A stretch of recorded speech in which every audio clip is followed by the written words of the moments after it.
Hey, Mom, bring me a beer. Huh? Mother-in-law, did you lose your hearing all of a sudden? You can hear me, right?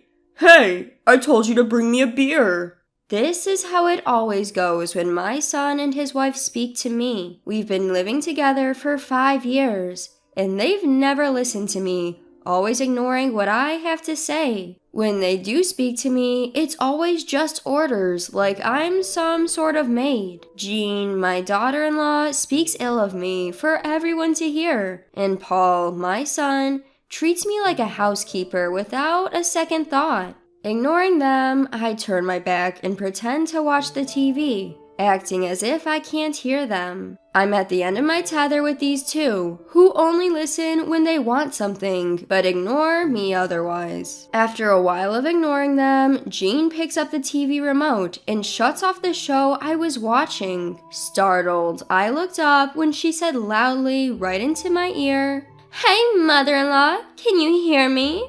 Make sure you prepare Paul's lunch tomorrow, got it?" Her voice was so loud that it made my ears ring and I involuntarily grimaced. Seeing this, my daughter-in-law laughed, saying, "Seems like you heard it," and left the living room with my son. Wouldn't she at least try to be a bit more considerate, since I am, after all, her husband's mother, and she relies on me on a daily basis? That's what I thought. But judging from my son's attitude, I'm probably nothing more than a housemaid in her eyes. In the end, there was no apology from the two of them, nor did I feel any consideration towards me. Feeling frustrated, I sent an email to my husband and decided to leave the house. My name is Karen. I will be turning 72 this year. 5 years ago, my son and his wife asked if they could live with me, because they were worried about the future and wanted to save money. Ever since then, we have been living together as two families under one roof. If you live with us, you'll feel safer, right, Mom? You might be right. My husband is a workaholic who started his own company when he was young and continues to work tirelessly, even at the age of 73. Because of his nature, the house felt quiet ever since our son moved out. Even when I consulted my husband about our son and his wife moving in with us, his only response was, "Do whatever you like." So as there wasn't much conversation and I felt a bit bored, I agreed to live together, hoping that life would become a bit more lively. When we started living together, Jean, my son's wife, and I split our housework. However, as she started saying, "My part-time job is getting busier," the workload for me gradually increased. Although she helps out when asked, she often does so reluctantly, goes out on her days off, or lazes around in her room, so I stopped asking for her help. I ended up taking on all the household tasks, and it became the norm, making me feel unappreciated. Even during meal times when the whole family is present, there is hardly any conversation. I suppose I've been numb to this, as it was the same way with my husband. One day, while I was preparing dinner for 3 as usual, I received a message from my husband saying, "I'll be late for work. Don't eat dinner." This was not unusual, but the problem was with my son and his wife. "Dad's coming home late, huh? I don't eat dinner either." "Oh, I'm going out with a friend, so I don't eat it either." "Why are you telling me this now? I've already made it," I exclaimed. "It's fine, just leave it for tomorrow." Despite it being dinner time, if I didn't say anything, they were about to go without a word. They could have told me if I didn't need to prepare them dinner in the first place. As long as they weren't inconvenienced, they would never even reach out to me first. I couldn't help but complain at their rudeness, but they left without a hint of remorse. What am I working so hard for? In the quiet living room, I was staring blankly at the dinner I had already prepared, which would now go to waste. What on earth am I doing? Thinking about it made me feel utterly exhausted. I covered the still warm dinner with plastic wrap, put it in the fridge, and decided to go to bed. The next morning when I came down to the living room, my husband, who had woken up earlier, apologized, saying, "I'm sorry." As usual, our exchange was brief. It should have ended there, but seeing the look on my face, my husband furrowed his brows slightly and asked, Didn't Paul and his wife eat dinner? Huh? No, they said they didn't eat dinner and went out. I see. I guess he saw the dinner for 3 in the fridge and asked. I was happy to have a conversation after a long time, so I told my husband about what happened last night. My reticent husband sat quietly, listening to me. After hearing me out, he gently said, You don't have to push yourself. He acknowledged, Our son's attitude is getting worse day by day. But if I don't take care of the house, nobody will, right? That doesn't mean you have to overdo it. His words felt like a weight lifting off my shoulders. I realized that I had been pushing myself, and was happy that my husband understood this. My son and his wife aren't small children anymore, so there was no need for me to work so hard. With that thought, my view of the situation seemed to brighten. I might be late from work again, so you don't need to prepare dinner for me tonight. Okay, I said, smiling at my husband's words. I decided to let my son and his wife understand this as well. Despite it being a Sunday, I waved goodbye to my husband and resolved to rebel against my son and his wife. After my husband left, my son and his wife finally woke up in the afternoon. Still in their pajamas, they came into the living room and immediately asked, What's for lunch? Why don't you eat what's left from yesterday? But you could at least warm it up for us, or set it on the table. You're not small children, you can do it yourself. Well, mother-in-law, you are getting old, aren't you? Jean, my daughter-in-law, joked with a laugh, which prompted Paul, my son, to join in the laughter while looking at me. I'm exhausted because Jean hasn't been helping with the housework at all. Oh, can't you manage without me? Is it your menopause or something? Jean retorted, laughing at me. I could only sigh at their attitudes. The two of them went back to their room without cleaning up after eating, seemingly unbothered. As expected, my husband didn't return until late that night. Since I didn't need to prepare dinner for my husband, I bought myself a ready-made meal from the supermarket. Huh, Mom? What are you eating? Ready-made food. What about dinner? I don't know. Mother-in-law, what are you thinking? Have you forgotten about your family? I wondered if Jean was incapable of having a conversation without throwing in some barb.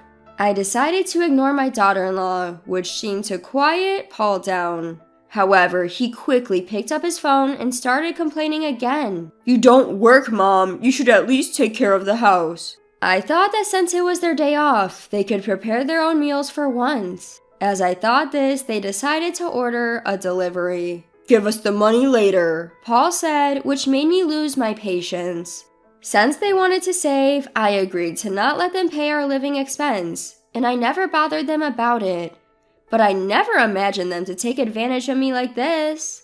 I decided to ignore them completely, not providing any services to my son and daughter-in-law who showed such disrespect.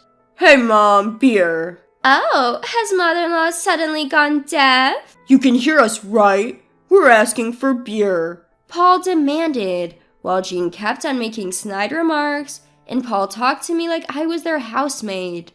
Ignoring them, I turned my back and deliberately watched TV, pretending not to hear. When I didn't respond for a while, she seemed to give up and stop talking to me. But this peace was short-lived. Before I knew it, my daughter-in-law, who had come up behind me, picked up the TV remote and turned off the TV. Startled, I looked up, only for her to shout into my ear. Hey, mother-in-law, can you hear me? Make sure to prepare lunch for Paul tomorrow, okay? Her voice was so loud that it hurt my ears, making me wince involuntarily. Looking at me, my daughter-in-law laughed, saying, Looks like she heard me, and left the living room with Paul. I wondered why she didn't consider showing a bit of courtesy, given that I'm her husband's mother and she depends on me regularly. But observing Paul's attitude, it seemed like I was nothing more than a housemaid to her. As it turned out, there was no sign of consideration for me at all, and I didn't even hear an apology for last night's dinner from either of them. Sighing deeply, I sent a text to my husband and decided to leave the house. Early next morning, I packed my belongings and left the house before they woke up. When I arrived at a nearby business hotel, my phone was filled with texts from Paul, who seemed to have just woken up before heading to work. Apparently, they were in quite a chaos this morning. Texts and calls from both of them quickly filled my phone with notifications. When I opened the text, I saw nothing but complaints, such as, "What are you doing? I told you I'll need lunch." Jean also sent a text in a mocking tone. "Are you wandering around after forgetting your responsibilities?" It seems they had a hard time just because I didn't prepare breakfast for them, which made me laugh a little. When I saw a call from Paul, who seemed to be on his lunch break, I decided to finally talk to him. "You finally picked up. Mom, where the hell are you and what are you doing?" "It's none of your business, is it?" "You didn't even prepare our food. Where are you?" "Paul, you're not a child. You can make your own food, can't you?" I answered him with a mix of irritation. If he had struggled so much to prepare just one meal, he should have reflected a little and thanked me. But to my surprise, he came back with a word I never expected. "I'm paying for living expenses, so I need you to do the housework." "Living expenses? What are you talking about? I never received such a thing." "Huh? Why not? Jean should have been giving it to you every month, so don't lie." Paul insisted that he was paying me living expenses. I've never received anything of the sort, and when I truthfully denied it, Paul started calling me a liar. The truth is, my husband covers all of their living expenses, including their food expenses. Even after repeatedly saying this, Paul refused to believe me. I could hear Jean in the background saying, "You're probably just playing dumb and spending it for yourself." Unable to continue the conversation, I cut them off and said, "I don't know what I don't know, and I don't plan to come home for a while." "Why not? What are we supposed to do for food?" "Figure it out yourselves. Bye now." I hung up the phone and let out another big sigh. Why do they believe they're not in the wrong, even after all this? I didn't understand what Paul was talking about earlier when he mentioned about our living expenses. The situation improved about a week after I left the house. My husband, who had come to check on me, apparently talked to Paul and Jean, and their text suddenly became more respectful and submissive. Wondering what had happened, I received a text from my husband. "Paul and Jean want to apologize. If you feel like it, please come home." Thanks to my husband's talk, they finally seemed to understand. I replied to my husband's text, made preparations, and decided to go home that day. When I returned home, Paul and Jean were waiting at the entrance, their faces pale and worn out. It seems that they were quite upset by the lecture from my husband. I decided to hear the story about this past week from them and my husband. "About the living expenses I mentioned on the phone." "I said I didn't receive them, right? You said you wanted to save money, so I didn't say anything."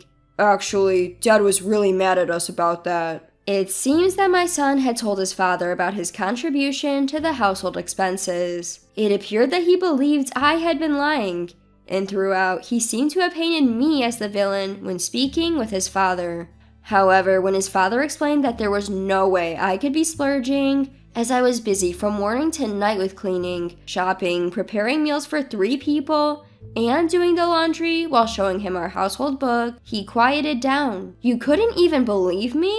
"But Jean kept saying that she was giving you the money." "So what happened to your living expenses?" "I was using them." From my son's perspective, he was definitely paying the money, so he must have been baffled that the money was not reaching me. It seems that my husband and son confronted Jean and made her confess. At first, Jean was playing dumb, but when my husband started yelling at her, she finally confessed everything. I was shocked to hear this, as I had never seen my husband yell before. Apparently, Jean had been spending the money on dining out and going out with her colleagues from her part-time job. She had been going to fancy restaurants to show off and pocketing any leftover money for herself, she explained in a feeble voice. I'm appalled. She was accusing me of squandering money on the phone, but it turns out she was just talking about herself. But living with my in-laws can be stifling, and everyone was inviting me, so I just... Just because of that, You thought it was okay to embezzle our living expenses. You made me look like a fool too. What? You are acting all high and mighty too. At the point when the two of them began to stray from the topic and argue, my husband cleared his throat loudly. The two of them, seemingly terrified of my husband, jumped up in surprise and immediately became silent. I couldn't help but laugh at their behavior, like children who had been caught doing mischief. Excuses, excuses. Cut the crap. First, you should sincerely apologize to your mom. Dad, I was also deceived by Jean. So, does that excuse your attitude towards your mother? Neither of you has apologized to her since she returned. I'm sorry. I'm sorry. Finally, the two of them bowed their heads to me. Still, my son was making excuses, saying that he had been taking it easy because it was his home. I've been getting busy at work and I just wanted to relax at home. So what about your mother, who is being taken for granted and mocked by her big son and his wife even at her own home? My husband's words cut through my son's excuses, leaving him speechless. I'm appalled at my son, who despite his age, still relies on his parents, and at Jean, who took advantage of that to embezzle money. Mom, I'm sorry. You see, I'm apologizing to you. Do you think an apology makes everything okay? Please reflect on yourself a bit. The two of them thought that bowing their heads to me would resolve everything smoothly, and they were flustered by my words and tried to make excuses. But I could see through their scheme and I shook my head. Whether you contribute to the living expenses or not, I can't overlook that attitude. You have to learn to be more grateful. But aren't you worried about your future too, mother-in-law? Yes, I'm full of worries about relying on people like you. How can you talk to us like that? You splurged our living expense out of stress from living with us. I can't have someone like you stay with us any longer. The two of them finally quieted down, realizing that I was not willing to listen anymore. They need to learn once again how rude their actions were while living together as a couple. Later, we managed to have them move out. In the days that followed, Jean, my son's wife, started to come to our house occasionally to learn household chores from me. She continually vented about how my son Paul did not lift a finger to help with any housework. As she had always been showing off to her colleagues, I assumed she couldn't complain to anyone else now. I now understand just how much I relied on you, Karen. Indeed. And yet, you had the audacity to accuse me of being deaf and squandering money. Being no longer able to live with us and having lost the pocket money she freely used before, plus having her part-time wages limited to make up for the money she previously misused, Jean fervently complained about her now austere life. But however I listened, all I could think was that she was just reaping what she had sown. As for Paul, he started to bring home delicious snacks as gifts from time to time, as if making up for his previous lack of consideration, which he still mentioned occasionally. I've always known he wasn't the most articulate and was primarily focused on work. Nevertheless, I was touched by the fact that he recognized my hard work during our discussions with Paul and Jean. Thanks for your hard work, honey. I appreciate it. I'm glad that I can talk to my husband like this again. I deeply feel the truth in the saying, after a storm comes a calm. Regardless of how it started, I'm now leading a life that is calmer and happier than before.